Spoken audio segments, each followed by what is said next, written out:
Fl-ewwel gwerra dinjija pajjiżna kien sar sptara l-feruti tal-gwerra u bażi navali għal bastimenti Ingliżi. Wara l-gwerra l-kolonjanisti Ingliżi bdew ikeċċu l-ħaddiema Maltin għax ma kienx baqa' bżonnhom. Dawn is-sensi ġabu piżijiet ġodda l-familji tal-ħaddiema u l-fuqra. Kien ukoll żmien fejn il-ħaddiema bdew jintebħu bl-isfruttament tagħhom il-klassijiet l-għolin u l-ħakkiema barranin. Fil-protesti tas-7 ta' Ġunju il-folla kienet talbet fost l-oħrajn ir-roħs tal-prezz tal-ħobs. Il-protesti saru wkoll kontra importaturi li kienu jappoġġjaw lill-gvern kolonjali.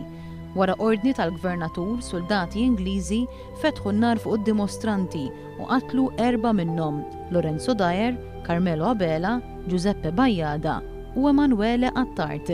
Din kienet l-ewwel protesta mill-Maltin minn meta fl-1802 l-Imperu Ingliż kien assuma il-ħakma ta' pajjiżna.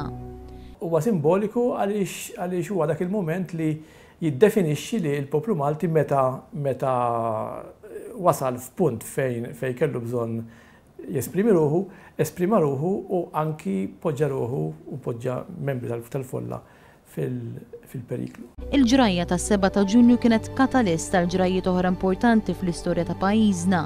Fl-istess sena kien twaqqaf formalment il-Partit Laburista Malti.